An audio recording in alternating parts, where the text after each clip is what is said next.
Las preguntas que habíamos planteado los panelistas para abordar la temática, que era qué desafíos veían desde cada una de sus especialidades como desafíos para el tema de la conservación de la biodiversidad y no exclusivamente enfocados en las áreas protegidas, y qué instrumentos o políticas visualizan como herramientas para mejorar, profundizar o revisar el sistema de conservación de la biodiversidad en Uruguay. Entonces, la dinámica que tenemos planteada es presentaciones que van a ser en orden alfabético de 10 minutos cada uno, luego una ronda de reacciones entre los panelistas sobre observaciones que tengan a lo que han dicho los otros, y finalmente vamos a dejar un espacio abierto para preguntas que aspiramos que sean remitidas a través del chat, porque obviamente con tanta gente es imposible manejarlo de otra manera, y dejaremos un espacio de preguntas. Está prevista una hora de finalización de 12:30 en principio. Así que esa sería la mecánica, y si están de acuerdo, como el orden de presentación previsto era alfabético, empezaría Marcelo Cafera.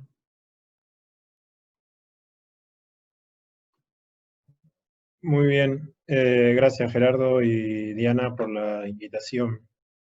Me voy a poner acá 10 minutos para cumplir. Como dijiste Gerardo, la primera pregunta que nos planteaste fue desde nuestra perspectiva, ¿cuáles son los principales desafíos para el desarrollo de una política eficaz de conservación? Obviamente va a ser mi perspectiva, pero la que intento también que sea es la perspectiva de la economía, más que la personal, aunque obviamente es la interpretación personal a partir de lo que he leído de economía, de lo que dice la economía sobre estos temas. Esta pregunta, para responder esta pregunta, creo que el desafío desde el punto de vista de la economía es uno solo, y es alinear los incentivos privados con los sociales, más de lo que están, para incentivar más la conservación de la biodiversidad. Esto parte de un enfoque que es que la conservación de la biodiversidad tiene mucho de problema económico, como quedó claro en los últimos días, semanas. Y por ende lo que tenemos es un problema de coordinación a nivel social. Todos querríamos tener, no sé si todos, pero la gran mayoría querríamos tener más conservación de biodiversidad de la que tenemos, pero cada uno de nosotros, con las decisiones privadas y acciones privadas que lleva como consumidor y como productor, produce menos biodiversidad de la que querríamos, o tiene más impacto en la biodiversidad, impactos negativos de la que querríamos. Estoy hablando de cuestiones de qué consumimos y cómo producimos, cómo nos trasladamos, etc. Entonces, lo que habría que hacer, el desafío principal, entonces, desde este punto de vista, sería alinear los incentivos privados con los sociales. Y bueno, y esto requiere básicamente, desde el punto de vista de este enfoque, cambiar los precios relativos, lo cual se traduce en más uso de instrumentos económicos para la conservación de la biodiversidad. Esto permite a su vez distribuir mejor los costos de conservar, de que no recaigan todos en los productores, por ejemplo, o en un grupo de personas que, bueno, no sé si por casualidad o qué, pero es la que está en el sitio que queremos conservar, o donde anida la especie, el ave que queremos conservar. Y también una cosa sobre la que no me voy a extender mucho, pero que se está escribiendo mucho ahora, es ser más eficaz en generar el compromiso de los productores o del público en general con la conservación. Me refiero con esto a que no es lo mismo declarar un área protegida o una especie protegida y decirle al productor propietario del padrón que queremos conservar o donde se encuentra la especie que queremos conservar: hola, buenos días, esto a partir de ahora va a ser un área protegida o eh, un sitio donde tenemos una especie que queremos proteger. Muchas gracias. A decirle, bueno, entendemos que esto tiene sus costos, y como sociedad, no sé si la palabra es compensación, pero bueno, pero sí es repartir de una manera, distribuir mejor los costos. Bueno, como ya adelanté, la respuesta a la segunda pregunta, muchos dirán, ya habrán pensado que es, la segunda pregunta es: ¿qué instrumentos o políticas impulsaría para resolver tales desafíos? Y sí, como parte de mi respuesta están los incentivos económicos, que los voy a mencionar más específicamente, pero también hay otras previas a eso. Un instrumento o política que impulsaría es mejorar la capacidad de Dinama, o bueno, del nuevo ministerio ahora, en economía. Esto permitiría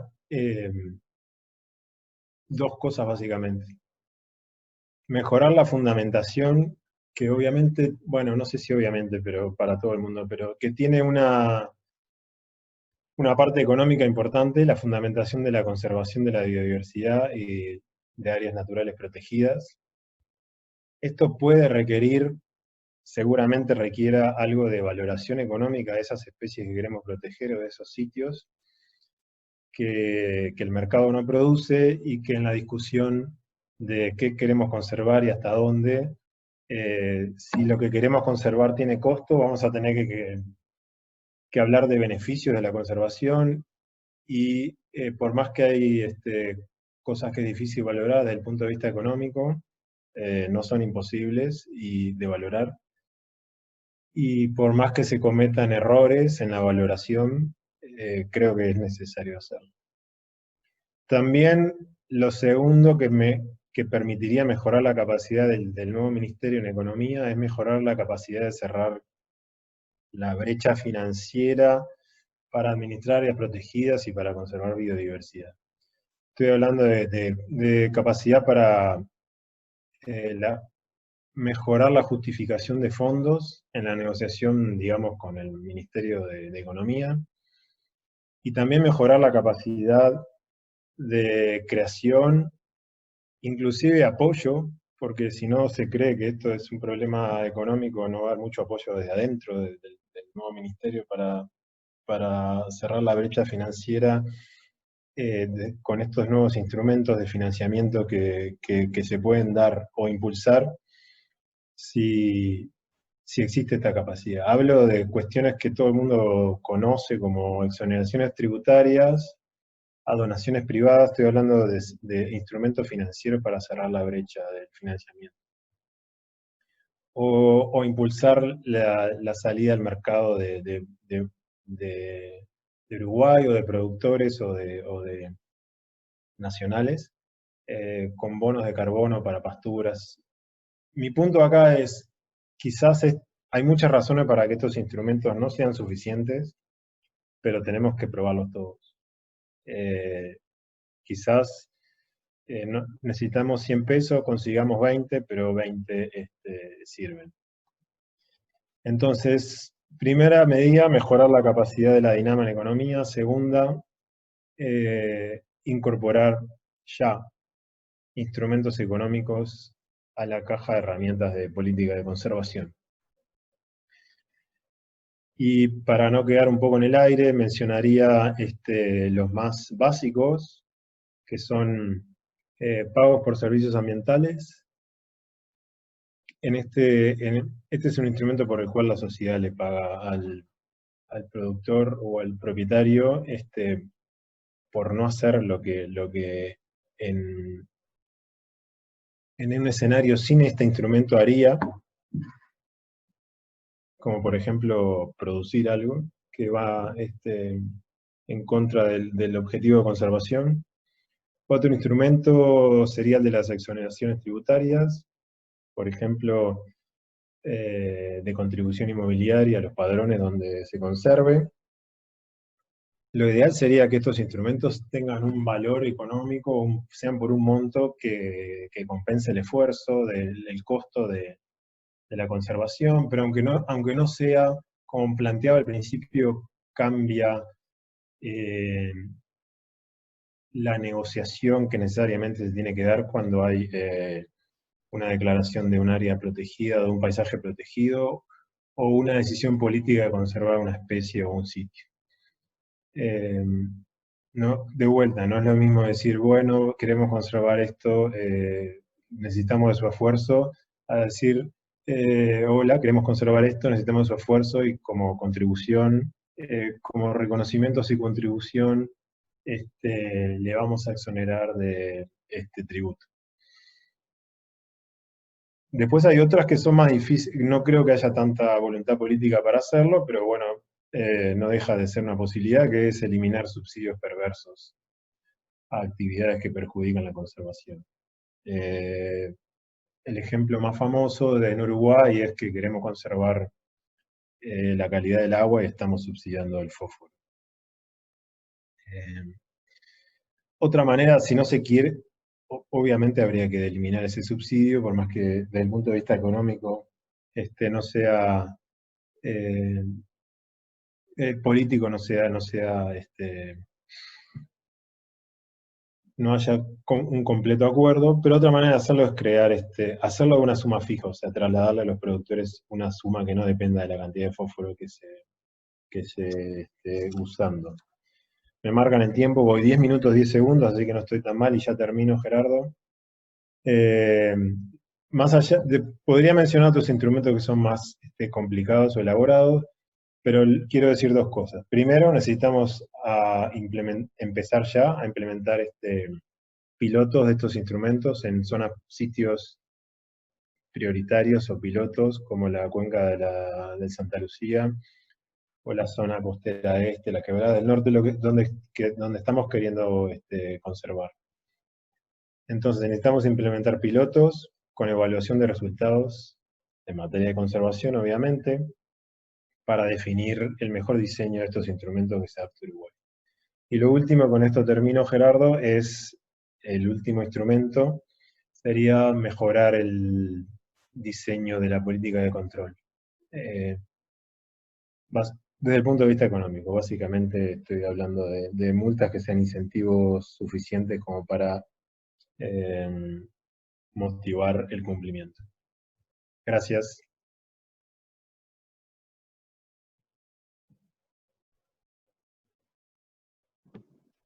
Gracias, Marcelo. Luego de la ronda general tendremos oportunidad de intercambiar entre todos.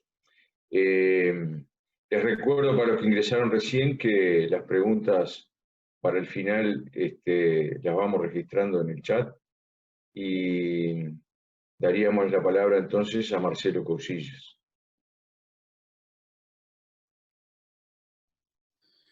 Buenos días, ¿cómo están?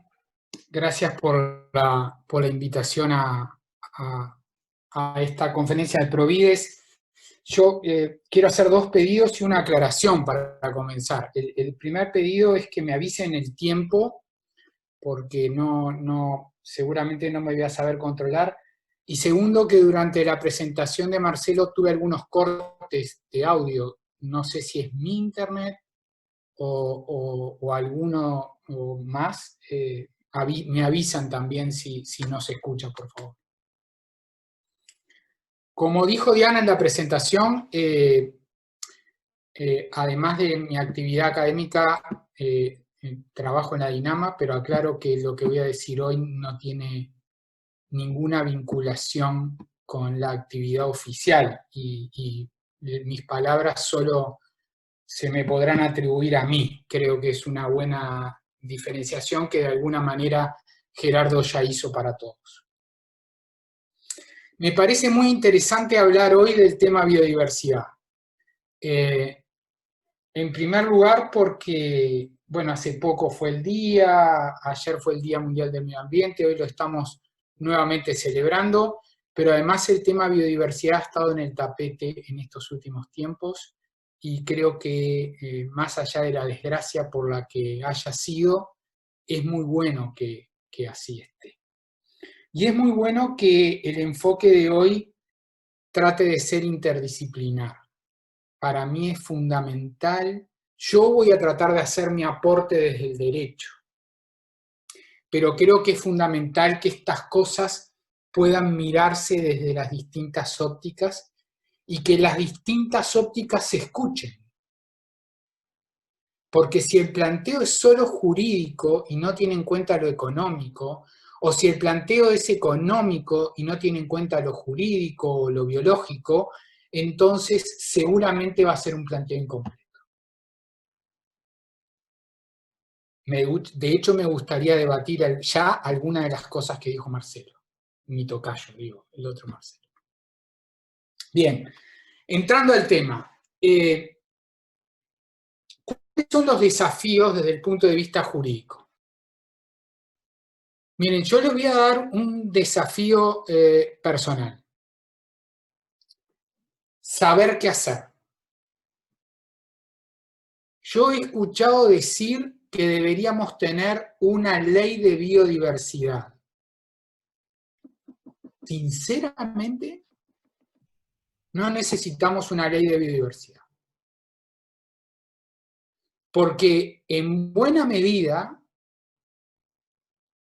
la Ley General de Protección del Ambiente del año 2000, la Ley 17.283, incluso con las últimas modificaciones introducidas hace poco tiempo, nos da un amplio margen para que la política de protección, uso, conservación de la biodiversidad sea adecuadamente implementada por distintas vías sin necesariamente requerir una ley de biodiversidad.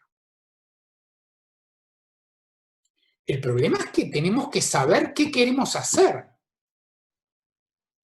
La pregunta es a los gestores, a los economistas, es a los biólogos, es a los agrónomos.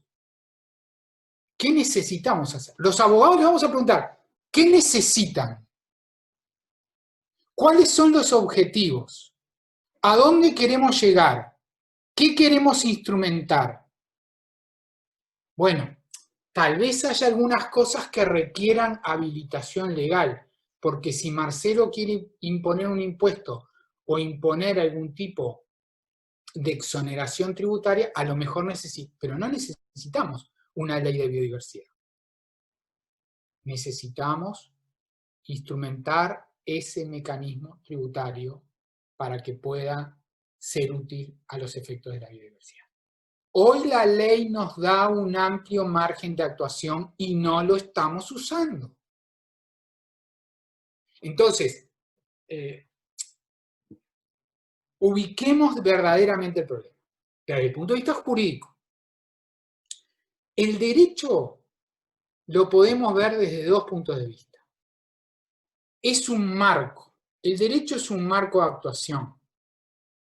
Muchos lo podrán ver como una limitación. El derecho me limita, no me deja hacer esto y aquello. Pero también el derecho es un instrumento. Es la vía, es la autopista, el canal por el cual podemos hacer las cosas. Pero hagámosla. No van a ser los abogados los que van a decir qué es lo que hay que hacer. Va a ser este conjunto de disciplinas que tiene que actuar en forma multidisciplinar. Entonces, si fuera 6 de enero y como abogado, como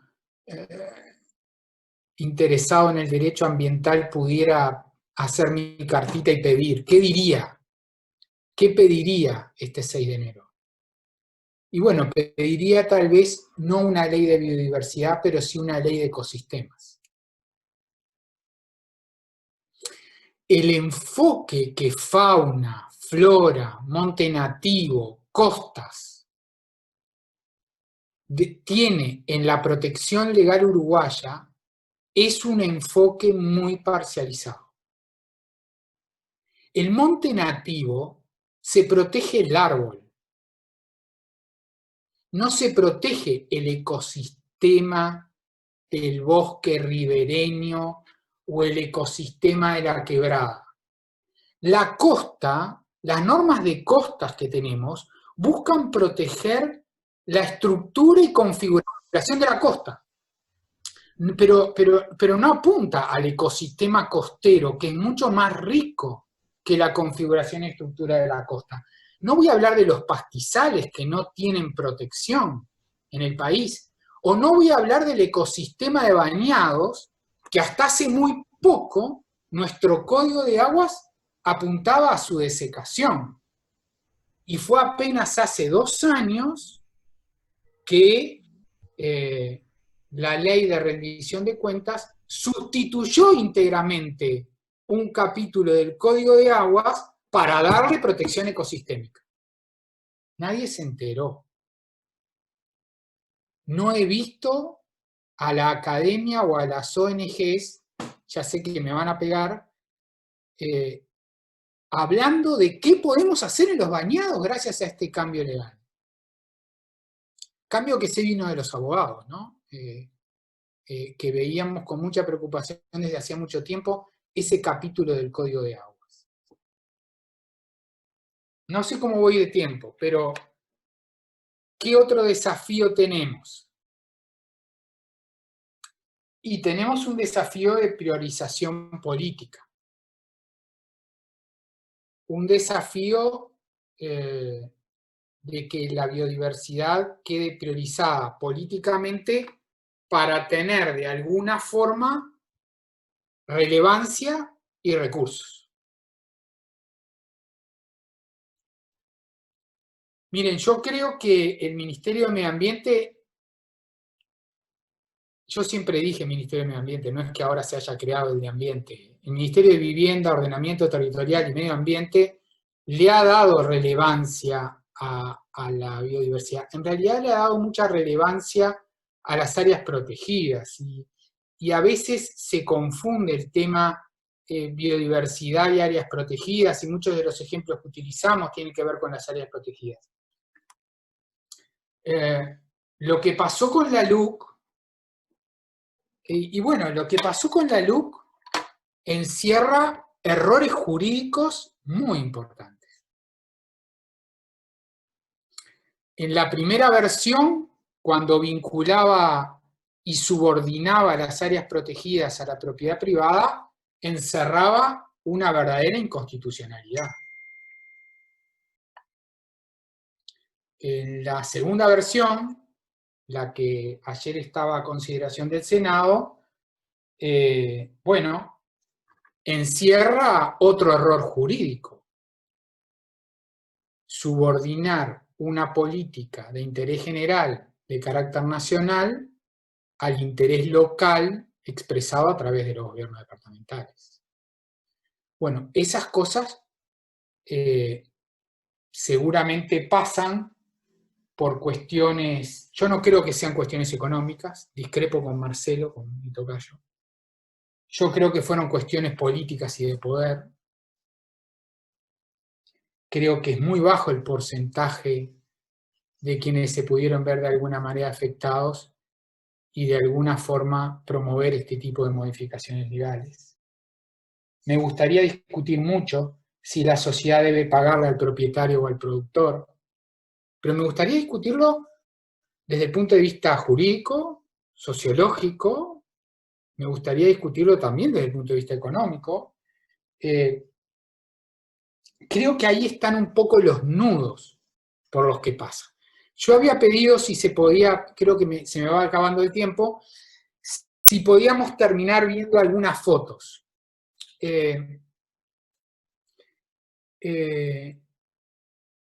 Son de ayer. Ayer, sí, voy a tratar de ver si puedo hacerlo. No es mi... ¿Podés habilitarlo, Diana, que comparta pantalla? Sí, creo que estoy habilitado, me parece, porque veo veo el botón en mi Zoom. Voy a tratar de hacerlo. No, me dice que el anfitrión inhabilitó la función compartir pantalla.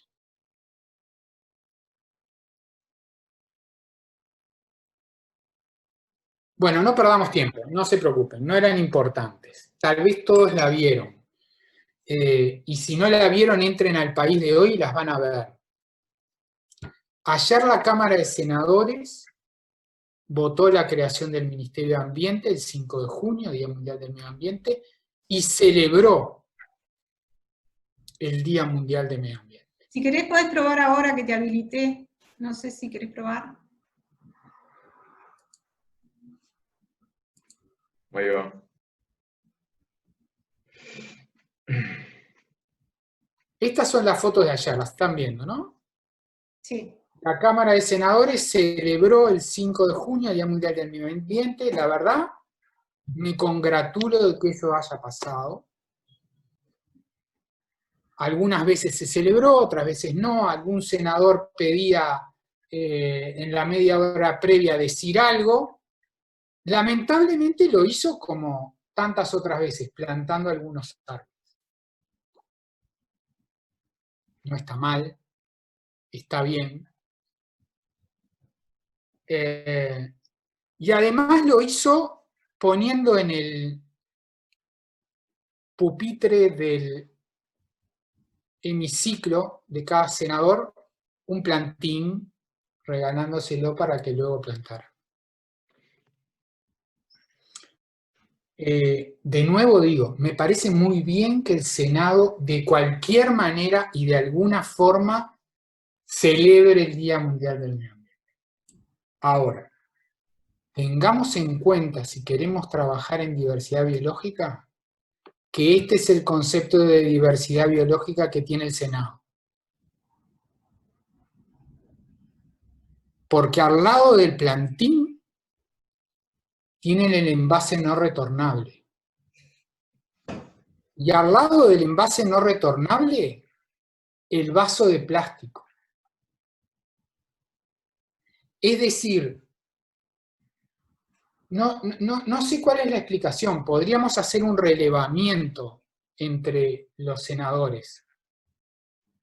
Tal vez ellos estén pensando en las pequeñas acciones, la pequeña acción de plantar un árbol, que es muy válida.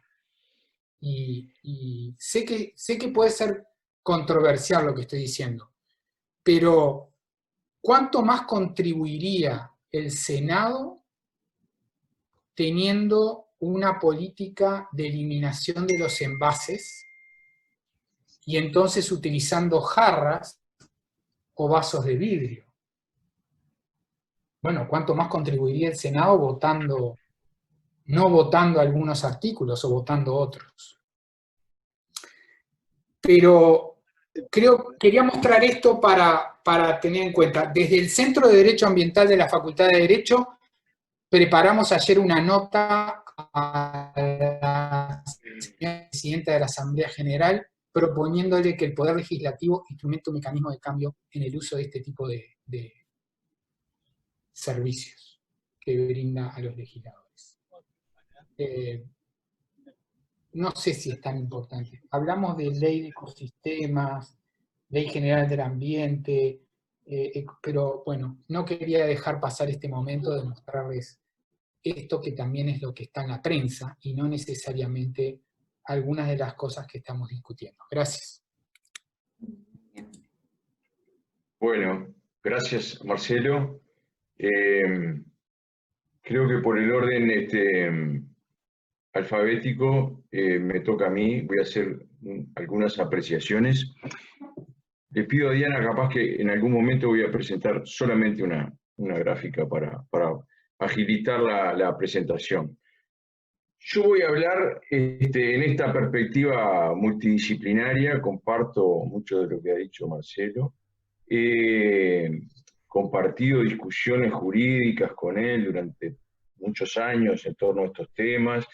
Me toca, o me ha tocado, bueno, como todos opinamos de economía y pero mi aporte va a ser fundamentalmente desde un rol de gestor, por mi rol en el Ministerio del Ambiente y en Provides desde muchos años, me ha tocado actuar gestionando distintas facetas de la problemática de la conservación de la biodiversidad,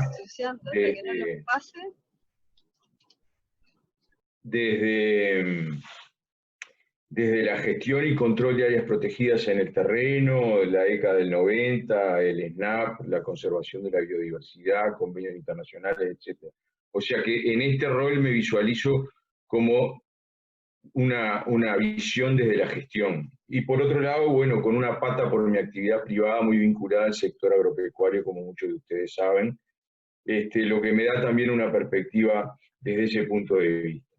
Entonces, lo que quiero compartir desde esa perspectiva es, bueno, un poco el enfoque mío parte de una pregunta, y el título de esta charla que le pusimos entre las áreas protegidas y el uso sustentable, que arranca una línea de pensamiento que va desde, bueno, un poco el paradigma del uso sustentable sería que todos pudiéramos convivir con la biodiversidad, generar nuestros insumos, nuestros recursos, usarlos de forma sustentable y bueno, de hecho, poder vivir como algunas fotos mostraban ahora en ocasión de la pandemia, donde los capinchos cruzaban las calles de pueblos en Brasil, en fin, el paradigma del uso sustentable.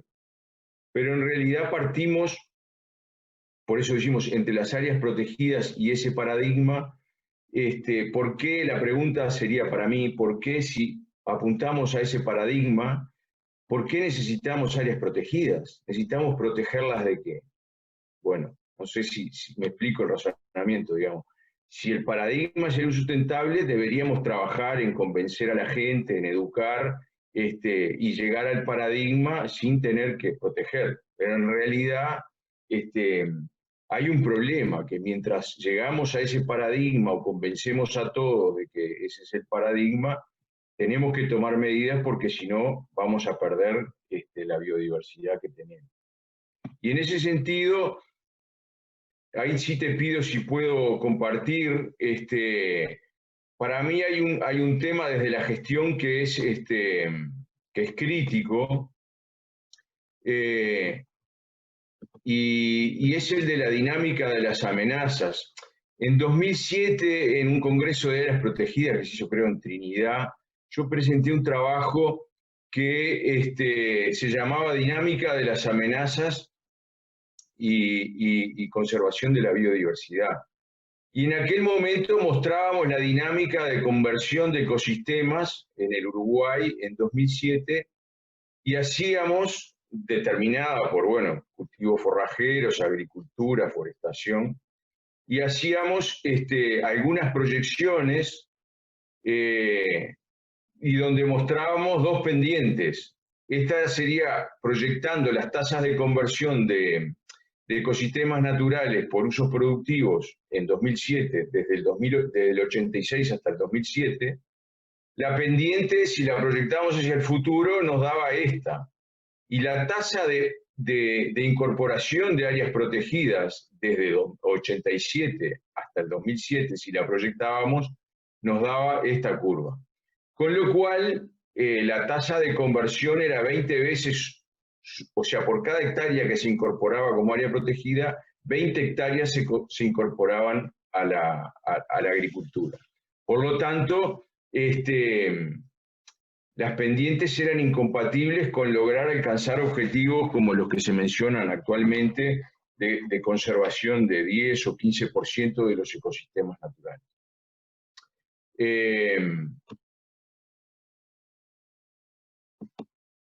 Esas proyecciones, en realidad, recientemente un trabajo que presentó Braseiro en una actividad parecida a esta, hizo los cálculos para hasta 2015 y daban bastante bien las proyecciones que habíamos hecho, sobre todo de la mano de la conversión a la agricultura de esta década del boom de la soja que se dio entre 2013 y 2016. Por lo tanto, el desafío para nosotros principal es lograr que las políticas de conservación de la biodiversidad sean eficaces y eficientes. Para ser eficaces, tenemos que contrarrestar esa dinámica que estamos viendo. Y entonces, desde el punto de vista de qué instrumentos o de la gestión, cómo veo yo que debería ser el abordaje para evitar la consecuencia de esa dinámica que estamos viendo y quedarnos sin ecosistemas naturales antes de que convenzamos a todo el mundo que el uso sustentable es el paradigma, tenemos que cambiar el enfoque del Sistema Nacional de Áreas Protegidas y del sistema de acción sobre el resto de los instrumentos de política ambiental. Algunos van por el lado de la economía, pero básicamente el planteo es que desde nuestro punto de vista hay que cambiar el abordaje del funcionamiento del Sistema Nacional de Áreas Protegidas. Y voy a ser concreto. Yo creo que la creación del Sistema Nacional de Áreas Protegidas, como ha funcionado en los últimos 15 años, que ha incorporado criterios de planificación, de identificación de vacíos, de puntos calientes donde hay que ir a actuar, tiene una dinámica tan compleja en la formulación, en la negociación y en el enfoque, que de alguna manera también se ha enfocado en lograr el uso sustentable dentro de las áreas protegidas, que no está cumpliendo con revertir esa dinámica de amenazas, y por lo tanto creemos que habría que pasar a dos enfoques paralelos en términos de conservación. Por un lado, la dinámica convencional, llamémosle así, que ha sido la dinámica que ha aplicado el Sistema Nacional de Áreas Protegidas hasta ahora, que incluye además infraestructura y costos de guardaparques, infraestructura de uso turístico. Habría que hacer un análisis del costo efectivo que ha llevado poner modelos de áreas protegidas con detalle para uso público y toda la parafernalia que eso implica. No quiero decir que no haya que hacerlo para un número determinado de áreas protegidas, pero creo que la política para conservar ecosistemas debe darse a gran escala y poniendo énfasis en la, llamémosle, prohibición o restricción a la conversión de ecosistemas por ambientes, con costos que serían mucho más económicos en términos de gestión. Pienso en una dinámica como, por ejemplo, la que Marcelo conoce, que se aplicó en la década del 90, cuando el artículo 458 de la ley 10.170 prohibió la plantación de cultivo de arroz en 150.000 hectáreas de los bañados del este. Ahí se dio una dinámica donde el Ministerio del Ambiente, de una forma relativamente eficaz, con una o dos personas, ni siquiera contábamos con los medios de imágenes satelitales que contamos hoy, podría controlarse la conversión de ecosistemas sin necesidad de tener guardaparques y centros de visitantes en todas esas áreas. Entonces, y por ahí voy a que hay un abordaje en el cual el bosque nativo, por ejemplo, la ley de protección del bosque nativo es un abordaje de ese tipo, de protección de un ecosistema allí donde éste se encuentre. Y ha funcionado más o menos bien. Los datos de los organismos especializados indican que el bosque nativo en Uruguay por lo menos no ha decrecido fundamentalmente. O sea que es una herramienta de protección de un ecosistema allí donde él se encuentre y donde la gestión ha estado enfocada en controlar de que no se corte desproporcionadamente. Bueno, yo creo que el paso siguiente, y para dar un ejemplo, sería el de los humedales que mencionó Marcelo antes. Es un ecosistema que da cuenta del 5 o 6% de la superficie del territorio nacional y requeriría un grado de protección allí donde los humedales se encuentren, porque es sensible, porque es una proporción manejable y además es muy rico en biodiversidad. Y nos quedan, como bien decían, los pastizales, que por suerte en esa gráfica sigue siendo capaz que el 70 o el 80% de la biodiversidad nativa, es el ecosistema emblemático por naturaleza de nuestro país, y ahí, de acuerdo a la misma dinámica de amenazas, debería abordarse una estrategia por la cual tenemos cierto plazo, porque todavía tenemos más campo natural que de los otros ecosistemas, y ahí debería priorizarse por el lado de los estímulos económicos, privados, como se mencionaron algunos. Desde la Alianza del Pastizal trabajamos en esa línea, agregar valor a los productos, poniendo en evidencia la conservación de la biodiversidad, incentivos públicos.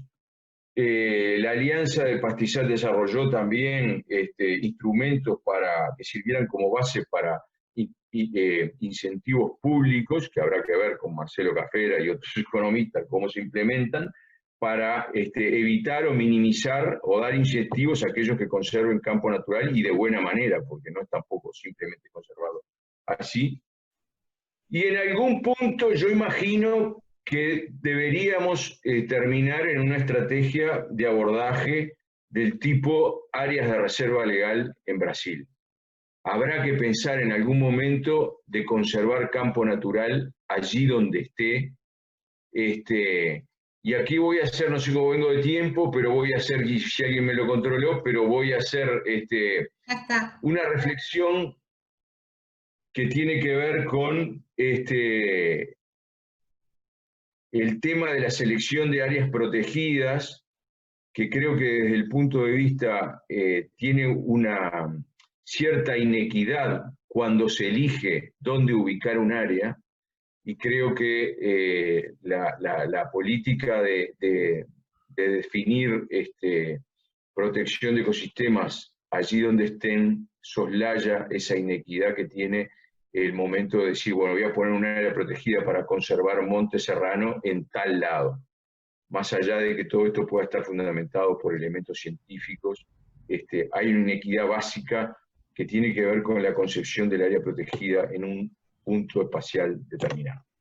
Finalmente, y para cerrar, el otro capítulo que me parece clave por algunas de las cosas que ya se hablaron es la necesaria integración de las políticas ambientales en el sector agro y la articulación de las políticas que hoy están dispersas entre el Ministerio de Agricultura y Ministerio del Ambiente, que buena parte del debate ha estado también en la LUC. No sabemos claramente cómo se va a resolver, pero la integración de las políticas de bosque nativo, campo natural, políticas de conservación de aguas, tiene que darse de una mejor manera, poniendo los componentes ambientales de esa gestión agropecuaria en un organismo que piense desde esa perspectiva. Gracias. Bueno, muy bien. Recuerden de ir revisando las preguntas a cada uno de los expositores a través del chat para el último espacio que vamos a tener de preguntas. Ahora continúa Eduardo Budinas. Hola, buenos días a todos. Gracias por la invitación. Voy a abordar específicamente algunos temas y como además imaginaba y más o menos acerté lo que dirían Gerardo y los dos Marcelos, después de tantos años compartiendo estas cuestiones, voy a partir y me voy a enfocar en considerar la protección de las áreas naturales como una política pública y cuáles son los problemas de esto aquí en Uruguay. Y como primer elemento para esa discusión voy a enfatizar que esas políticas públicas son una necesidad de conservar el patrimonio ambiental del país, el patrimonio natural. Esto, por lo tanto, tiene por lo menos dos cuestiones a discutir que me parecen actuales con la situación del país y lo que está sucediendo con la LUC. Por un lado, ¿qué quiere decir patrimonio natural? Y por el otro lado, ¿qué quiere decir política pública? Yo creo que una de las cuestiones con las áreas protegidas es que ha habido una confusión con sus objetivos que deben ser primarios desde el punto de vista ecológico, de asegurar la sobrevida de la biodiversidad, se los ha confundido con otros objetivos que no digo que no son importantes, pero sí subsidiarios, que es, por ejemplo, asegurar de que haya un ingreso económico en el área, o convertirlas en sitios de ecoturismo, o proteger un sitio arqueológico histórico que no necesariamente está ligado a asegurar la sobrevida de nuestra fauna, de nuestra flora y del soporte ecológico que la sostiene. Yo creo que ahí hay un problema serio, que es los entendidos y los prejuicios, los preentendidos sobre conservación de la biodiversidad. Si ustedes leen la estrategia de conservación de biodiversidad que aprobó el Ministerio del Ambiente hace un tiempo atrás, no hay una definición precisa de qué es conservación desde el punto de vista del Estado uruguayo. Y ahí poco a poco me voy moviendo a esta idea de las políticas públicas. Para hacerlo breve, porque tengo pocos minutos, yo creo que la mejor analogía de las cuestiones de conservación y la problemática ambiental es presentarlos como análogos similares a las políticas públicas en la salud pública. Son los dos muy parecidos. Por lo tanto, si yo lo considero como una política pública, tiene que haber una serie de metas, de objetivos, que tienen que ser elaborados con cierta legitimidad desde el punto de vista político partidario, pero desde el punto de vista también de la información, tienen que ser coherentes. Hay unos propósitos deliberados, en nuestro caso, debería haberlos para asegurar la preservación de la biodiversidad, y así sucesivamente. En el debate que hemos tenido en las últimas semanas, yo creo que eso se ha entreverado y se ha generado cierta confusión.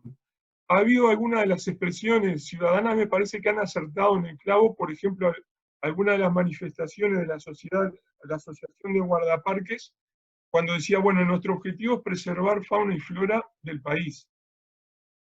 También tengo mis dudas de que eso pueda ser todo visto desde el punto de vista económico, porque desde el punto de vista económico, de esa perspectiva, hay muchas maneras de interpretar esa economía que hace a la conservación de la biodiversidad. Y finalmente quedan por el camino los criterios de éxito de esa política pública. Si yo hago la analogía con la salud, la política pública en salud va a ser exitosa si nosotros, en este caso de hoy, no nos enfermamos de coronavirus. Del mismo modo, una política pública exitosa para la preservación de la biodiversidad en áreas protegidas es que esas áreas tengan la superficie, el cuidado y el manejo que aseguren la sobrevida de las especies que están allí adentro, tanto las conocidas como las no conocidas. Eso requiere, por lo tanto, articulaciones de un lado, que podría ser la información científica, que se provee para determinar y asignar esos objetivos, y del otro lado, el extremo, en la elaboración de esa política pública, por ejemplo, cuando se cristaliza en lo que puede ser una ley hasta en un decreto municipal, en un plan de manejo que pueda ser el SNAP o en iniciativas privadas. De nuevo ahí encuentro muchas confusiones. Por ejemplo, a mi modo de ver, yo creo que hay una gran confusión desde el ámbito académico en que creer que repetir información científica va a cambiarle la cabeza a los políticos y a los tomadores de decisión.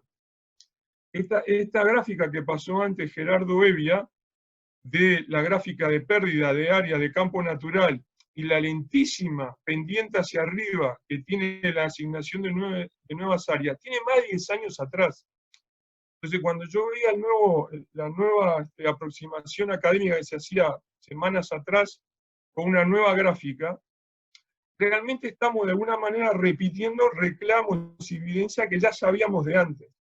Entonces me parece que hay que sumar conocimiento en los baches, en los huecos que todavía tenemos. No tiene mucho sentido repetir lo que ya conocíamos. Y además, una vieja regla de las políticas ambientales, de la ecología política, es que la acumulación de reportes técnicos no genera por sí solo un cambio en las políticas públicas ni en la concepción de la mayoría ciudadana. Ahí hay que actuar a otros niveles. Creo que también hay otro problema con las concepciones de bienes y servicios ambientales. Si yo quedo atrapado, como ha sucedido en muchos países, en que la resolución de la protección de la biodiversidad es de alguna manera colocar la fauna y flora dentro del mercado, asignándole algunos valores económicos, estoy convencido de que esa batalla en ese momento ya la perdimos, por una larga lista de argumentos y de experiencias comparadas. Y me parece que hay un ejemplo incipiente en Uruguay a lo cual quiero alertar a varios de ustedes, o por lo menos a los de ustedes que están preocupados qué pasa con nuestro monte nativo, qué pasa con nuestra fauna. Este argumento que ha presentado la Sociedad de Productores Forestales para el caso de la Quebrada de los Cuervos en 33, diciendo de que la plantación de especies exóticas cumple funciones ecosistémicas análogas a la de un monte nativo, se basa en esa idea de bienes y servicios ambientales llevada a un extremo. Y hay una corriente dentro de la ecología contemporánea, una corriente funcionalista, que lleva esto a un extremo, diciendo que lo que tenemos que preservar, como se van a extinguir muchas especies, las medidas mínimas de preservación y de urgencia será asegurar que haya algunas plantas, algunos herbívoros y algunos carnívoros. Por lo tanto, quienes desempeñan el papel ecológico de planta como productores primarios pasa a ser irrelevante y queda en segundo plano. Por lo tanto, queda desfigurada la distinción entre una plantación de eucaliptus y un monte nativo con espinillo, tal, algarrobo y así sucesivamente. Y eso es tomado del sector empresarial y de otros sectores gubernamentales para alimentar esta confusión que yo les decía antes. Yendo al otro extremo, cuando voy dando pasos sucesivos y llego a la conceptualización de la política pública, lo que ha pasado en el Senado y con la LUC en las últimas semanas es un claro ejemplo. Yo estoy bastante de acuerdo con Marcelo Coucilla que lo que ha sucedido con esto de las áreas protegidas es más bien una lucha vieja de poder político y de poder de representación de actores locales en conseguir ciertas ventajas. Hay un fuerte sentido en Uruguay de tener políticas públicas de tipo privatista. Por ejemplo, comparando, si sigo con la analogía del coronavirus y la respuesta de las políticas públicas al coronavirus, Uruguay es el único país del cono sur de que no ha establecido un control estatal centralizado de todo el sector salud. Tanto en Argentina como en Chile, todas las camas de los hospitales, públicas o privadas, están controladas por los ministerios de salud pública. Uruguay es el único que mantiene el sector privado aparte. Si ustedes ven las declaraciones del presidente de ACE de ayer, decía, bueno, yo quiero controlar qué pasa en la frontera porque lo quiero hacer desde ACE, no quiero ir a hablar con los privados. Esa idea de lo privado permea mucho de las tensiones y contradicciones que hay para elaborar políticas públicas ambientales. Defendemos empresas públicas, pero las defendemos en tanto empresas, porque nos gusta tener una empresa en la que nos sentimos dueños, ANCAP, UTE y así sucesivamente. Pero nos cuesta ver la dimensión del bien general, del bien común en la elaboración de las políticas públicas. Lo que ha pasado en la discusión de la LUC es que ese debate parlamentario revela una y otra vez las dificultades. Yo estuve ahí en la comisión haciendo una presentación y las conversaciones con los senadores después de la presentación, de la comparecencia, hay muchas dificultades en entender esto.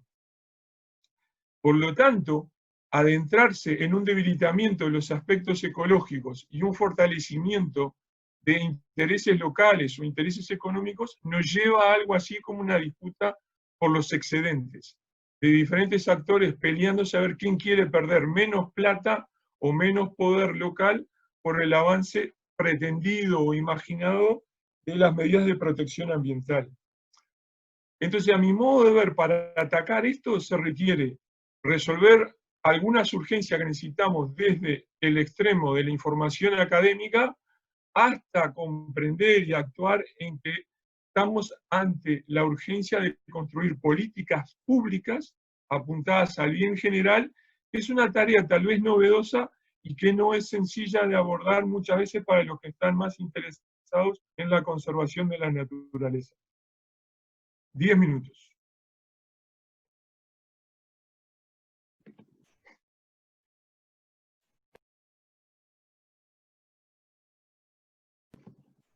Perfecto, muchas gracias, Eduardo. Bueno, estamos apuntando preguntas para los participantes y le damos lugar a Néstor Maceo, entonces, en la última presentación de 10 minutos. Bueno, en primer lugar, muy buenas tardes a todos. Un placer estar en este espacio con tan connotados panelistas. Y obviamente, al estar en el último lugar por el abecedario, hice una serie de ajustes en los aportes que iba a hacer, tratando de darle continuidad al debate y no estar repitiendo algunos puntos que ya se pusieron sobre la mesa de forma muy relevante, ¿no?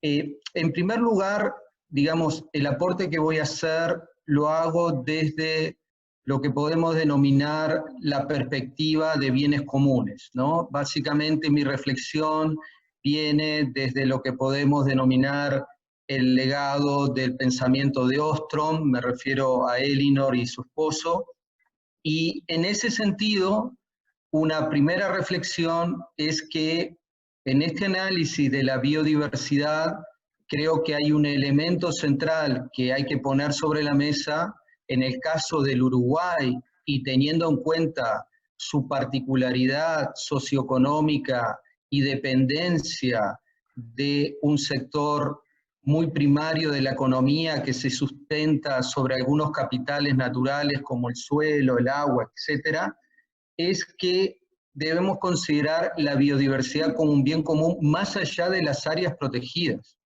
Y en ese análisis tenemos que rápidamente incorporar lo que son las áreas públicas y lo que son en este momento las áreas privadas de conservación.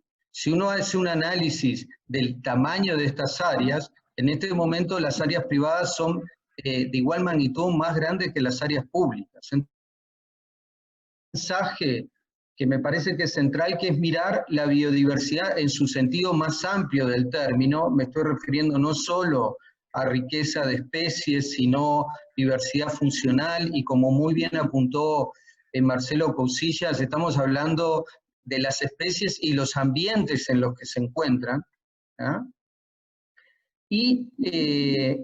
Pero también la biodiversidad desde esa perspectiva en el resto del territorio que están sosteniendo gran base, que están sosteniendo y son el soporte de la producción nacional, ¿no es cierto?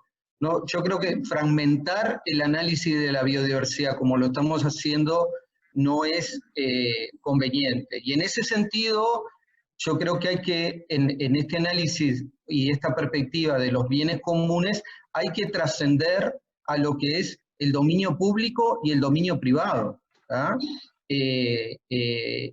Y me pareció muy interesante el aporte de Marcelo Cafera en el sentido de que hemos estado gestionando hasta ahora desde un punto de vista excesivamente reglamentarista, sin instrumentos de incentivos, etcétera, y es claro que el camino no va por ahí, y la idea es, bueno, ¿cómo podemos conservar bienes comunes más allá de si están en un dominio público o privado? Para el dominio público tenemos determinadas estrategias, para el dominio privado tenemos que tener otras estrategias y se tienen que complementar. El problema central que hay en este tema es que no hay una visión común. El país no tiene una visión común de cómo manejar la biodiversidad en su sentido más amplio. Y la discusión de la LUC lo demostró claramente. Yo concuerdo totalmente con lo que mencionaba Marcelo Cousillas, que acá básicamente hay un tema de dinámica de poder. Yo participé de las sesiones de la LUC referentes a este tema, y hacia el final de la exposición se hizo en conjunto con Marcelo, con Braseiro, la decana de Facultad de Ciencias, y quien habla, una intervención al final demuestra una aseveración del senador Vergara, dice, bueno, tuvimos todo el día escuchando argumentos en contra, hubiera sido muy interesante que alguien hubiera venido a explicar acá cuál es el argumento a favor de incluir estas modificaciones. Con esto lo que quiero llamar la atención es que evidentemente estamos discutiendo temas de dinámica de poder, pero esa dinámica no se explicita claramente, lo cual hace más difícil el análisis del tema. Ahora, ¿cómo construir esa visión común? Bueno, esa visión común solo se puede construir de una forma transdisciplinaria, es decir, más allá de este espacio que es obviamente muy relevante y muy conveniente y ayuda al proceso donde vemos miradas, perspectivas de diferentes dominios disciplinares, hay que poner sobre la mesa otros sistemas de conocimiento que tiene el productor, que tiene aquel que está gestionando a nivel del Estado, de espacios públicos, etc. Entonces tiene que ser una construcción transdisciplinaria, sin lugar a dudas. Ahora, en esa construcción yo creo que hay que superar graves problemas estructurales que tiene el Uruguay. Uno de ellos es la excesiva fragmentación con que analiza estos temas, ¿no es cierto? Es una fragmentación enorme que se genera por estos grandes hilos que son los ministerios, y estamos hablando de temas que en gran medida caen en una intersección entre lo que hoy va a ser el dominio de este nuevo Ministerio de Medio Ambiente y el Ministerio de Ganadería, Agricultura y Pesca. O sea, este nuevo diseño institucional es un avance sin duda, pero si no tenemos espacios reales de puentes que le dé una transversalidad en el análisis de las tomas de decisión, es muy difícil avanzar. Y en ese sentido, digamos, el Uruguay ha sido muy bueno planificando sectorialmente, pero ya el tamaño del Uruguay nos obliga necesariamente a una planificación multisectorial. Uno, porque los mismos sectores productivos empiezan a chocar entre sí, es decir, no maximizamos las sinergias o las interacciones que pueda haber entre los propios sectores productivos, más allá del diálogo y la interacción mutuamente beneficioso entre las áreas protegidas y los espacios de producción.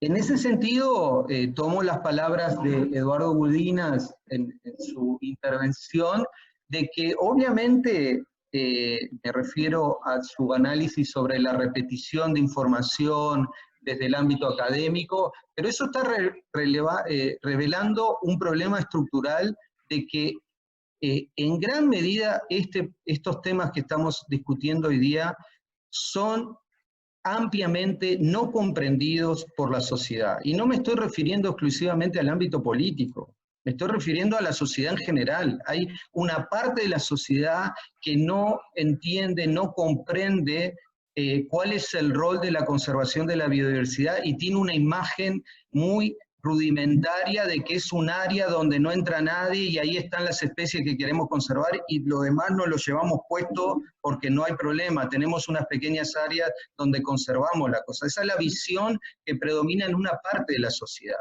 Y obviamente esa comprensión, ese entendimiento del problema limita mucho el avance y sobre todo cuando hay que construir visiones en común. Y termino con esto. Yo creo que además tenemos que poner yo creo que estamos navegando una gran transición en este momento por la pandemia.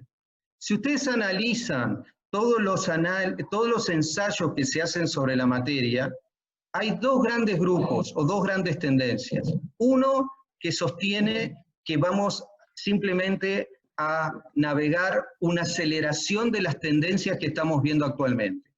Y otros hablan en una perspectiva mucho más disruptiva. Bueno, esto es un cambio total. Cualquiera de los dos grupos, para el Uruguay tiene la misma resultante. ¿Cuál es la resultante? Es que en el futuro cercano, la producción de alimentos, más allá de la sostenibilidad, va a tener mayores requerimientos, no solo en el área de sostenibilidad, sino de inocuidad de los alimentos. Y en ese sentido, el Uruguay tiene que prepararse para esos cambios. Son todos elementos que tarde o temprano terminan condicionando la colocación de nuestros productos, y justamente este tema central de la conservación de la biodiversidad en áreas protegidas, pero también en los propios sectores productivos, es un elemento que va a resultar decisivo en nuestra inserción en el mundo y nuestra capacidad de colocar productos que, como todos muy bien sabemos, nosotros solo vamos a jugar en el campo de la calidad, nunca vamos a estar jugando en el área de la cantidad o volumen de exportación. Así que termino con esto, digo, pensemos, miremos el cuadro completo, analicemos la biodiversidad en su sentido más amplio, miremos todas las connotaciones que, o una parte son las áreas protegidas, pero en realidad lo tenemos que mirar de una perspectiva más amplia y que se involucra y que se vincula claramente con lo que es, en definitiva, el análisis del ambiente y el desarrollo en este país. Muchas gracias.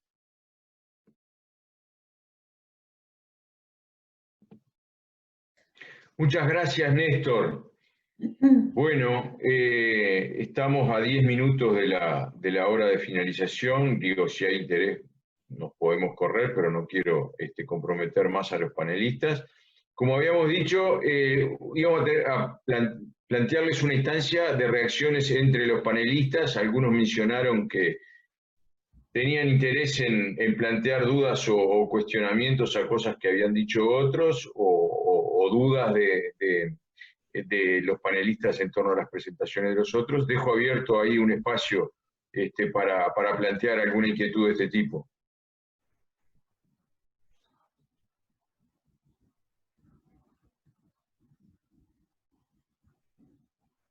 Néstor está levantando la mano. Néstor Maceo.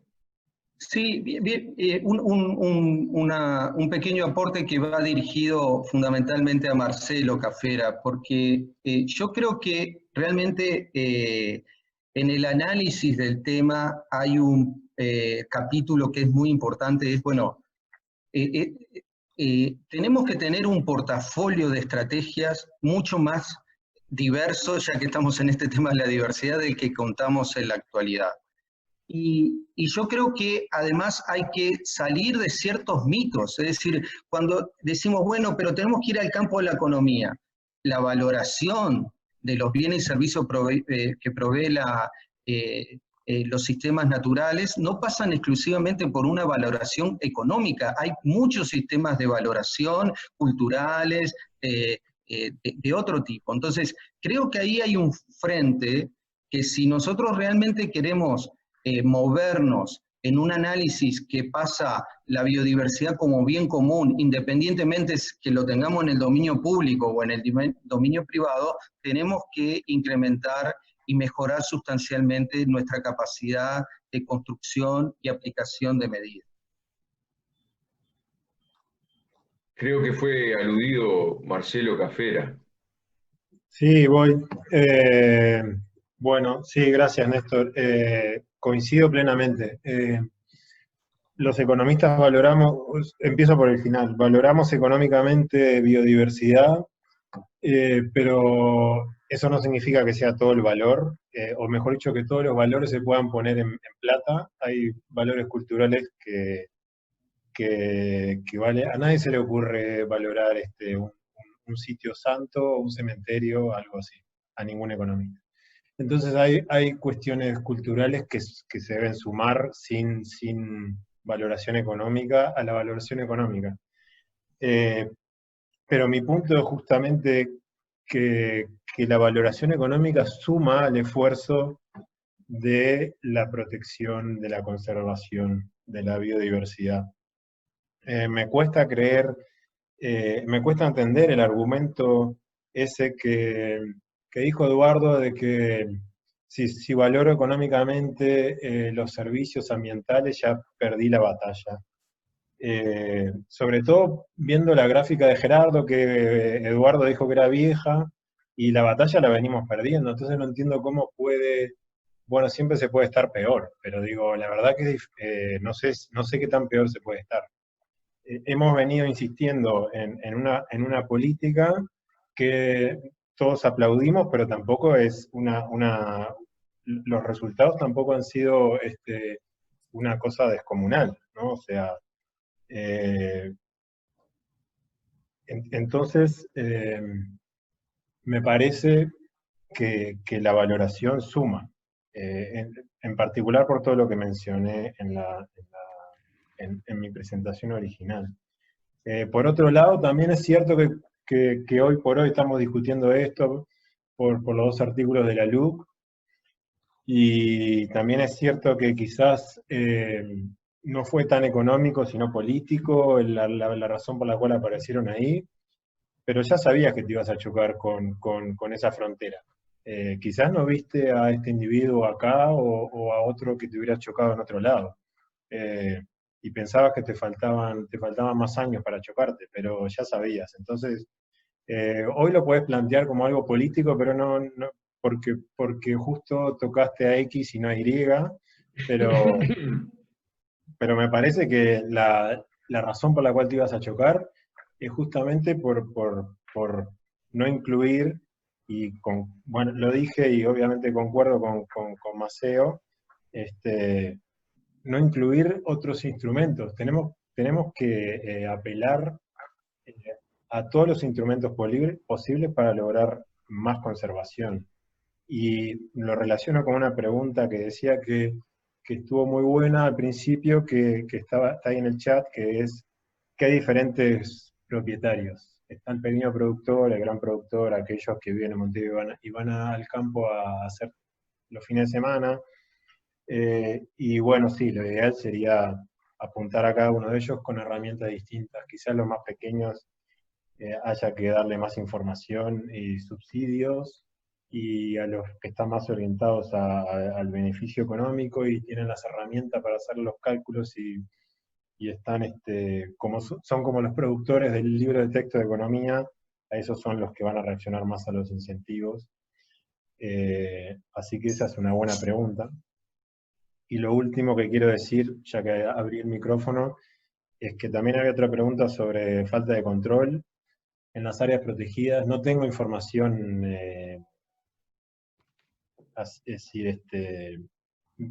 precisa sobre dónde y cuánto control hay en cada área, pero sí lo tomé, ese comentario lo incluí, sé que es cierto en general, y por eso hablaba de una reforma de la política de control. Gracias. Gracias, Marcelo. Creo que Couchillas tiene una reacción también a esa pregunta, y les agradecemos. Bueno, para terminar este ciclo de reacciones entre los panelistas, después contestamos las preguntas del público o de los asistentes. Sí, no quiero contestar una pregunta, ni tampoco quiero situar el tema en lo económico o en los instrumentos económicos. Yo le doy mucho valor, creo que la perspectiva económica es fundamental. Ahora, la ley del 2000 ya plantea instrumentos económicos, la Ley General del Ambiente, no la de áreas protegidas. Reiteradamente el SNAP, no quiero hacer una defensa tampoco del SNAP o de la gestión anterior, pero reiteradamente el SNAP en los últimos 10 años ha propuesto instrumentos económicos para incluir en rendiciones de cuenta, en leyes de presupuesto, con la finalidad de utilizar para la conservación de la biodiversidad específicamente, en áreas protegidas. Sin éxito. A veces no llegó a salir del Ministerio de Ambiente. Otras veces no logró pasar el Ministerio de Economía. Y a veces no salió del Poder Ejecutivo. Nunca llegó al Parlamento. Es decir,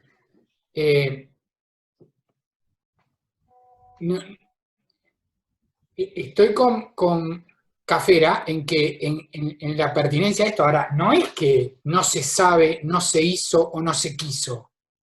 Desde el punto de vista del Ministerio de Ambiente o de la gestión, creo que hay muchos puntos a tener en cuenta. A veces no fue bien planteado. Marcelo lo sabe, que en alguna oportunidad la respuesta que el Ministerio de Economía daba era: muy bien, me parece un buen instrumento, ¿cuánto me cuesta? Y el Ministerio de Medio Ambiente no sabía contestar. Entonces, no tenés que jugar en el terreno ambiental, tenés que jugar en el terreno tributario, o en el terreno presupuestario, o en el terreno económico, para darle la derecha a Café. Nada más.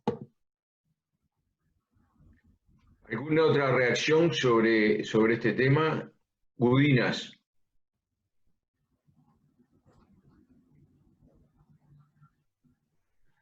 Complementar esto que dice Marcelo Cousillas.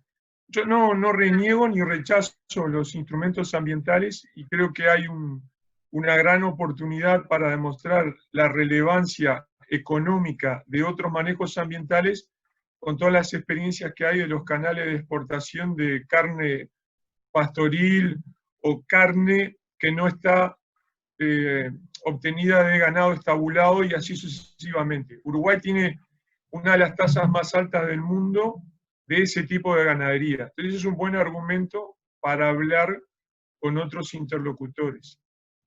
Mi punto es el siguiente, enfocado en el tema de esta mesa redonda, áreas protegidas, que era uno de los temas, ¿no? Los objetivos de las áreas protegidas no son dar plata, no son que sean económicamente viables. De nuevo vuelvo a la analogía con la salud. El objetivo del hospital o del CTI no es ser económicamente viable, es rescatar que no se me muera el paciente de biodiversidad.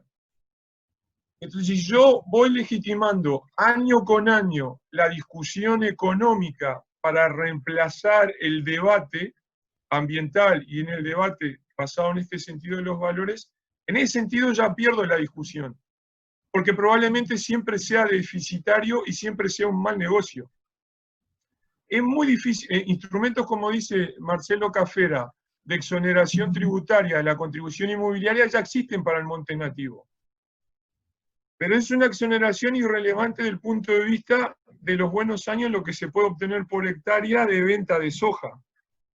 Entonces yo tendría que armar un sistema de protección del campo natural que equiparara por lo menos a la rentabilidad neta de hectárea por soja. El precio de esa soja ni siquiera lo puedo administrar yo desde Uruguay, depende de los compradores internacionales, se determina en Chicago y así sucesivamente. Entonces yo tengo, mi preocupación es esa, que el debate tiene una raíz en lo ambiental, en lo ecológico, que no se debe perder.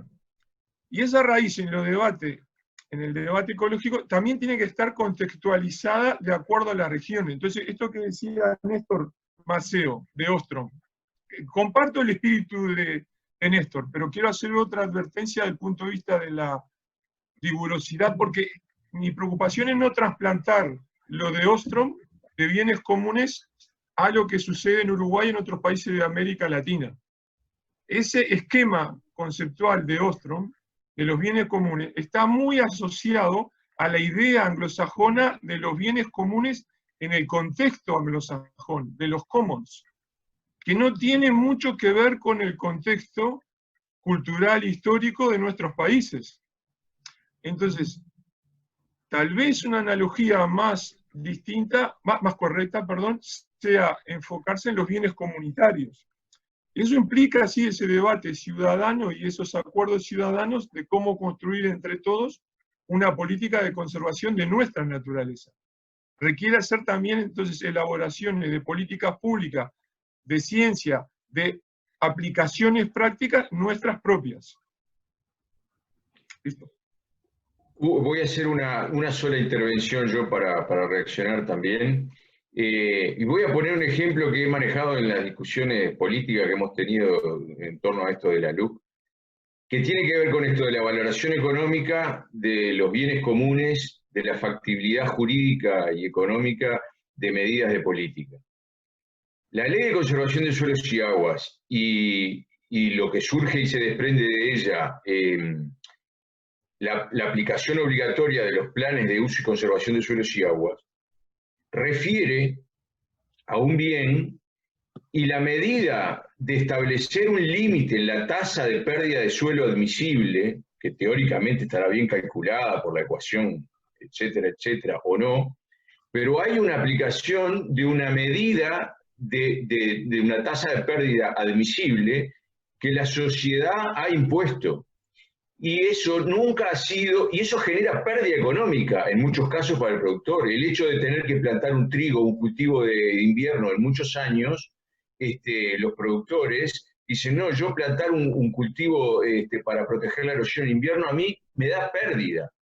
Y en muchos casos el ciclo soja-soja con barbecho al medio y sin nada era mejor. O sea, hay una pérdida económica impuesta por la sociedad al sector agropecuario que de alguna manera, más allá que fue resistida en su momento, fue legitimada. ¿Y por qué? Porque la sociedad termina aceptando o visualiza como que esa pérdida es una pérdida de un bien común. O sea, si perdemos el suelo no vamos a poder plantar y comer en el futuro. Entonces, yo, para terminar, digo, hasta que la sociedad no introyecte que la pérdida de la biodiversidad tiene un perjuicio que merece ser impuesto como una condición o un requisito, no vamos a poder avanzar. Pero entonces esto me lleva a decir, bueno, es factible un instrumento, por ahí voy yo por ahí por el lado de proteger los ecosistemas allí donde estén. Debería ser factible imponer finalmente un límite a la pérdida de biodiversidad en un predio del mismo modo que imponemos un límite a la pérdida de suelo.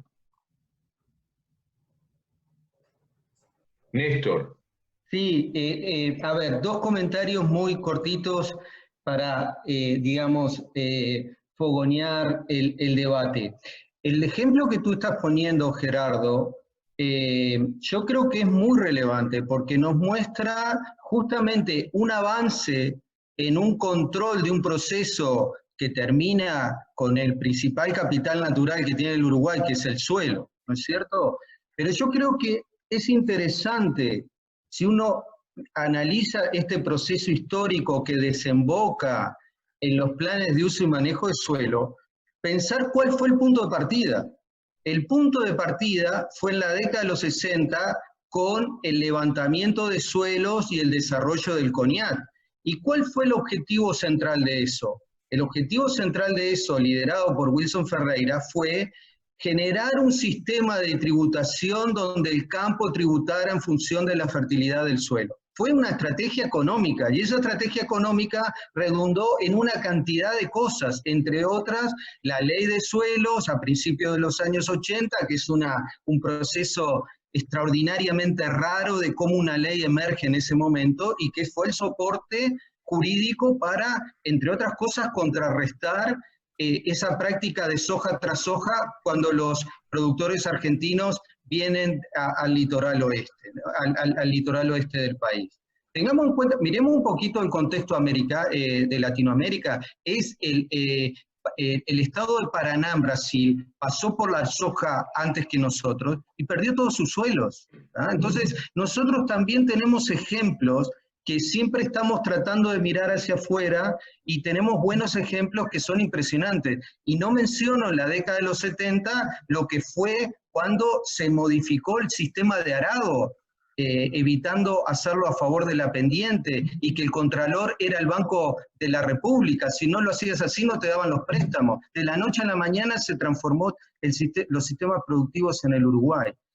Pero quiero ir al comentario de Eduardo Budina. Yo creo que en el fondo estamos de acuerdo, y comparto totalmente que uno no puede hacer extrapolaciones de marcos teóricos y demás, pero creo que es una injusticia mencionar que el pensamiento de Ostrom está parado en una cosmovisión anglosajona. Por lo siguiente, si uno mira el trabajo de Ostrom, el trabajo de Ostrom, el disparador central, es la tragedia de los comunes a finales de la década de los 60, y justamente su núcleo duro de análisis es demostrar que se puede administrar los bienes comunes en contextos muy diferentes desde el punto de vista social, económico, cultural, e incluso en el dominio privado. Y si uno mira los ejemplos más relevantes que analizó Ostrom, no están en Estados Unidos ni en Europa, están en Asia.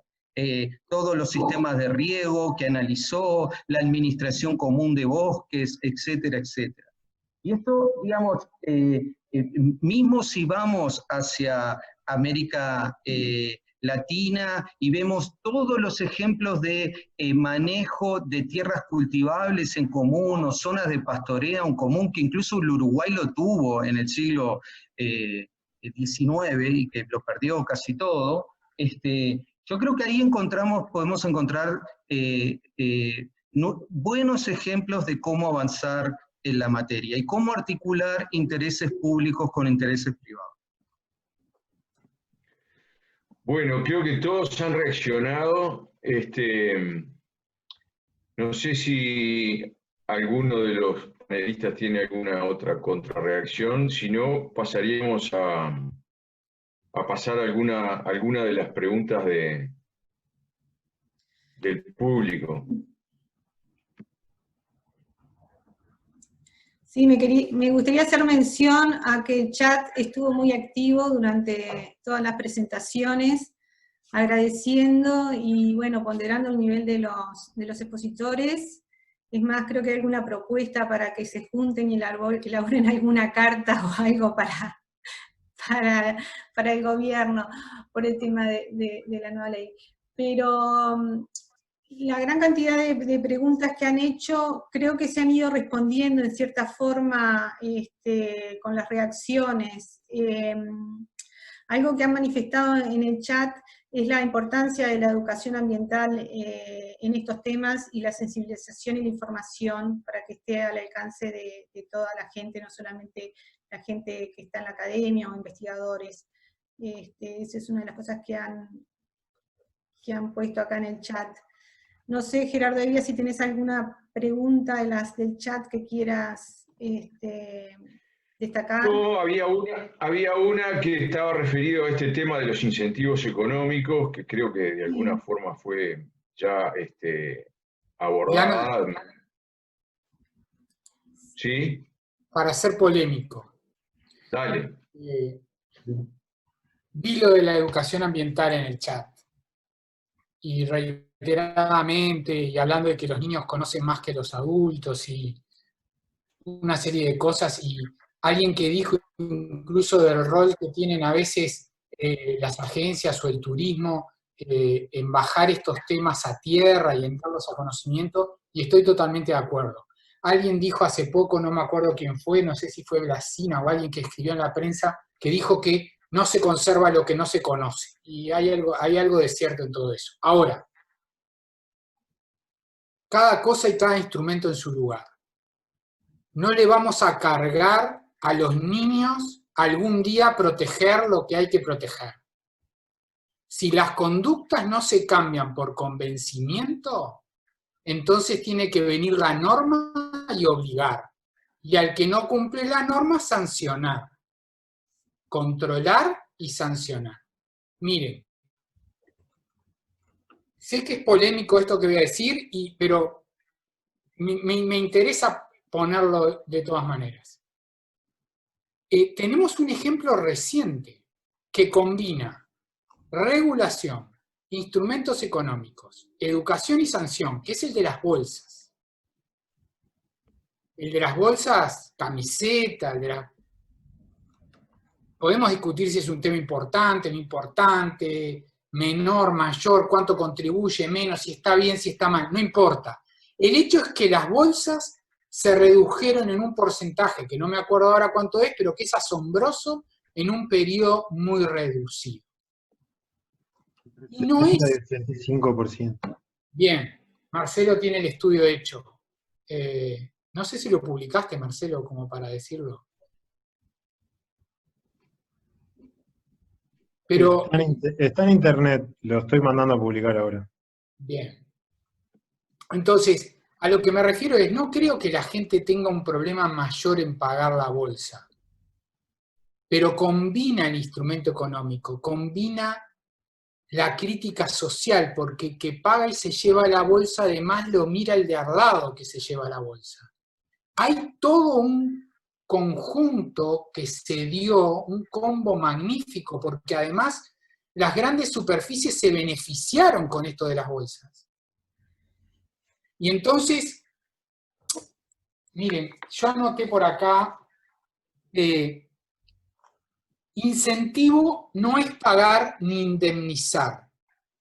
Incentivar es encontrar un punto win-to-win, ganar-ganar. Es un punto en el cual todos de alguna manera sentimos que ganamos algo, aunque todos hacemos algún tipo de esfuerzo. Y me parece que es un buen ejemplo que podemos ir pensando en traer a estos temas. Por supuesto que la educación ambiental tiene un rol muy trascendente, porque empecé hablando de eso, pero no quitemos la posibilidad de hacer algo ahora, ya. Acá cuenta a largo plazo, pero también cuenta el mediano plazo y cuenta el corto plazo. Y cuando las conductas no se cambian por educación y por convencimiento en el mediano y largo plazo, y bueno, tiene que venir la ley, el Estado, alguien a decirme que eso no se puede. Incentivando, sancionando, multando, regulando. Bueno, el menú está planteado. Bueno, quiero decir algo, ¿puedo? Sí, claro. Como era para polemizar, Marcelo, acá voy. Las soluciones win-win no tienen gracia. O sea, lo de las bolsas hoy sí tuvo gracia porque nos dimos cuenta que era win-win y estábamos en una situación que no tenía sentido económico, porque si todos ganamos, aparentemente, no sé por qué estamos en una situación en que vamos todos peor y nadie perdía moviéndose a la situación en la cual todos ganamos. Pero no, o sea, aplaudo lo de las bolsas, obviamente. Pero lo que pasa es que me parece a mí y que necesitamos ir más lejos de lo que iríamos con las situaciones win-win. O sea, acá alguien tiene que perder, hay que incurrir en costos para conservar lo que queremos conservar. Lo que queremos conservar es una frase que no puede pasar desapercibida o así a la ligera, porque ¿quiénes somos nosotros los que queremos conservar? Ahí tenemos un problema gigante. Nosotros estamos, creo, los 150 que estamos acá, 120 ya, y bajando, estamos todos de acuerdo en conservar, y que probablemente queremos conservar más de lo que está conservado, inclusive hasta niveles poco defendibles, más allá de los gustos de nosotros. Pero ningún político va a conservar algo porque no vaya a percibir que hay un apoyo grande del pueblo o de los votantes para conservar eso. Entonces, el tema de la voluntad política es un tema gigante que, bueno, no lo hemos tocado demasiado discutido, pero está ahí. Y lo último es con relación a Ostrom, que voy a quedarme ahí entre medio de Eduardo y Néstor, en el sentido de que los dos tienen un poco de razón. No hay nada distinto entre el enfoque de Ostrom y el enfoque económico de la protección. O sea, Ostrom ganó un premio Nobel de Economía, no ganó un premio Nobel de otra ciencia. Pero sí es cierto que hace mucha mención a los bienes comunes, esto que mencionaba Eduardo, que son más de afuera. Entonces, quizás tenemos cosas para implementar acá, como decía Néstor, del estilo de las soluciones que propone Ostrom, pero también es cierto que, sobre todo para lo que estamos discutiendo, la mayor parte de lo que queremos conservar está en tierras privadas. Entonces, que no son de propiedad común, son de propiedad privada. Entonces, debemos pensar también en incentivos económicos porque estamos tratando con privados. Y lo último es, la ley de conservación de suelos fue algo que yo esperaba que generara más resistencia de la que generó, y por lo general se pone de argumento para decir no es necesario compensar a los productores para proteger biodiversidad. No tengo la respuesta definitiva de por qué al final se terminó aceptando la ley de protección de uso y manejo de suelos, sino un área protegida no se acepta, pero me imagino que tiene que ver con que lo que estamos protegiendo es de propiedad privada.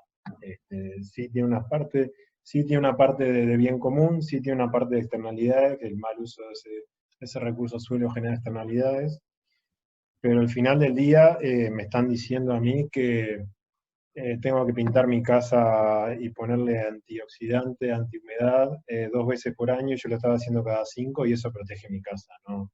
No estoy protegiendo las palomas que anidan en el techo que no le dan valor a mi casa. O quizás sí, pero en el muy largo plazo. Gracias. Gerardo. Adelante. Gracias. Yo creo que Marcelo, Eduardo, yo, en definitiva, estamos de acuerdo y hablamos más o menos de lo mismo. Y hablamos todos en idioma español. Yo también le tengo mucha fe. Pero lo que dice Marcelo sobre economía, o lo que dice Néstor sobre Ostrom, el tío no es mal médico. Creo que hay un micrófono. No, en general no es mal médico, pero ya está viejo. ¿Me escuchan? Sí. Sí, te escuchamos. Hay un micrófono abierto, pero bueno. No lo ubico. No, decía que hablemos en español no quiere decir que lo que estemos diciendo signifique lo mismo para uno y para el otro. Cuando Marcelo Cafera dice, si lo que queremos proteger está en propiedad privada, entonces hay que pensar cómo compensar, no es la lógica que se aplica desde el derecho. Pero no en el derecho ambiental, en el derecho uruguayo.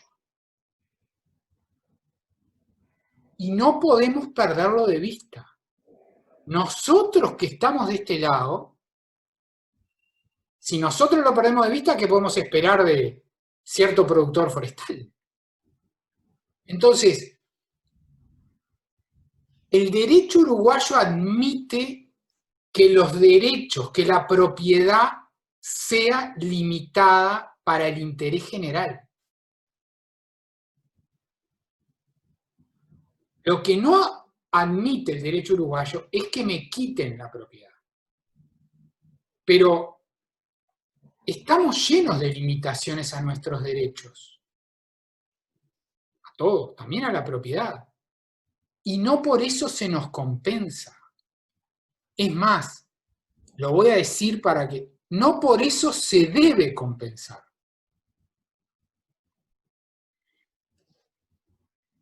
Yo aprecio el análisis económico de esto cuando el economista me dice, cuando la economía me dice, tenga en cuenta que alguien va a perder un beneficio y entonces no va a querer que esa ley se apruebe. Ah, sí, tiene razón.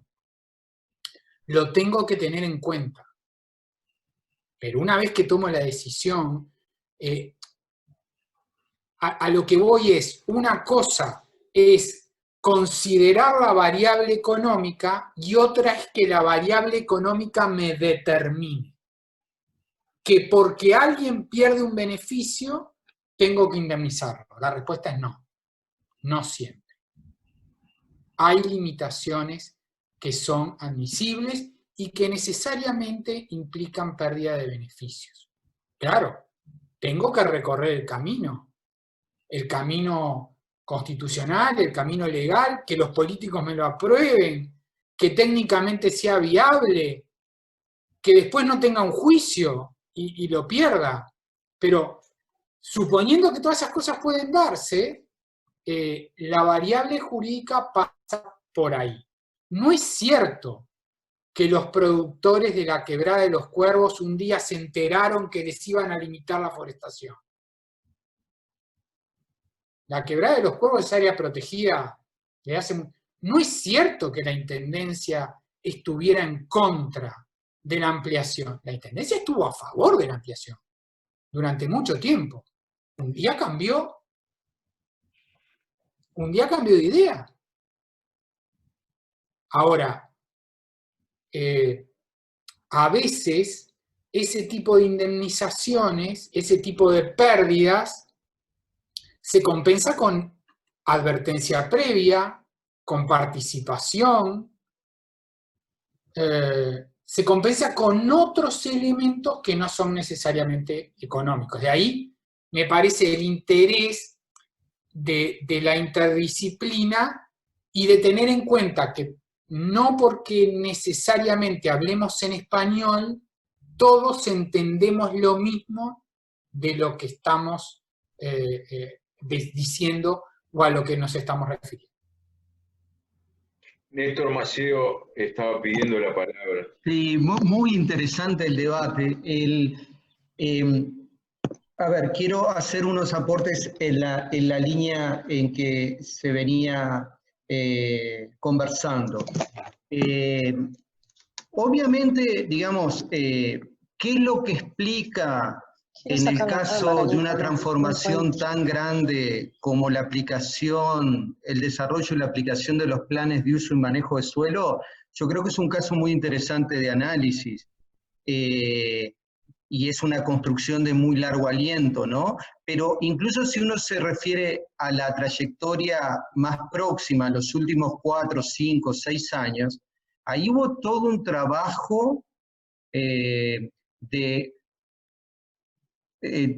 difusión de la estrategia, entrenamiento a los técnicos, un proceso de muchos años de poner en práctica el sistema. Que el sistema tiene fallas, que no tenemos la capacidad de control y fiscalización, que no estamos analizando toda la información que se genera en el marco de los planes de uso y manejo de suelo, que es una base de datos que nos permitiría asistir a los procesos de análisis y toma de decisión de una forma más robusta, sin lugar a dudas. Pero fue una transformación muy grande y retomo las palabras de Marcelo Cafera, que es muy sorprendente, ¿no? Porque es una limitación fuerte a las libertades que uno tenía anteriormente en el campo. Pero cuidado, no son cosas del otro mundo. Si uno está en el ambiente urbano, yo al lado sé que capaz que se puede construir un edificio de 3 pisos, pero no de 15. O sea,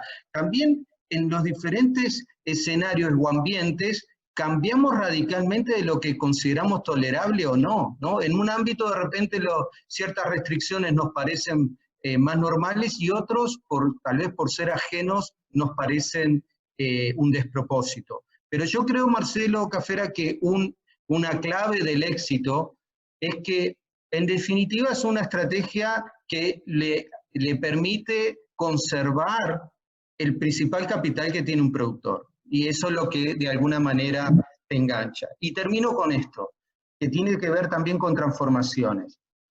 Porque se trajo por Marcelo Causilla el caso de las bolsas. Pero miremos más atrás, fíjense lo que fue la transformación cuando 10, 15 años atrás dejamos de fumar en los espacios públicos y demás. Fue una transformación de un día para otro. Esto lo que nos demuestra es que es posible generar grandes transformaciones en un corto periodo de tiempo, pero eso requiere de base, de conocimiento y de un amplio consenso. Bueno, una última intervención para Eduardo Gudinas entre los participantes y después iríamos cerrando. había un viejo director de Provides que decía que las reuniones había que matarlas antes que se murieran solas. Y como el número de participantes va bajando minuto a minuto, habíamos dicho de cerrar 12:30, van a ser la 1. Yo estoy encantado, quedaría debatiendo con los colegas y con los participantes hasta la hora que quieran, pero simplemente voy a liberarlos a los que quieran apagar la cosa a partir de la intervención de Eduardo, si les parece. Muy bien, estamos de acuerdo. Bien, lo mío es muy breve. Sobre los planes de uso y manejo de suelos, en sus últimas implementaciones, no hay información pública del desempeño de los planes. Tampoco hay una auditoría externa que muestre si fueron o no efectivos. Y en más de un lugar, lo que uno ve en el campo daría para preguntarse si precisamente no han generado reacciones en contra porque su nivel de exigencia es modesto en muchos lugares. Entonces no tenemos información clara sobre la efectividad de los planes, la rigurosidad con que fueron aplicados, y en los casos, de acuerdo a lo que sale en la prensa, ha habido casos donde se han determinado incumplimientos, cuáles han sido las sanciones y cuáles han sido las medidas correctivas. Me parece ahí hay un campo interesante para orientar investigaciones futuras que necesitamos. Gracias. Bueno, si están de acuerdo, entonces, yo les agradezco mucho. Realmente creo que este tipo de intercambios entre disciplinas, con una mirada puesta sobre un tema, realmente enriquecen y a todos nos dejan con la cabeza pensando, sobre todo cuando hay un verdadero intercambio. Así que desde Provides nos alegramos de haber patrocinado este debate y quedamos como siempre a las órdenes acá en Rocha. Bueno, muchas gracias a todos. Como les decía en el chat, la grabación va a quedar publicada en el sitio de YouTube de Provides. La semana que viene seguramente ya lo estoy publicando. Así que bueno, principalmente gracias a todos los expositores y participantes que estuvieron hasta ahora. Gracias. Saludos. Gracias. Gracias. Chao. Chao. Gracias.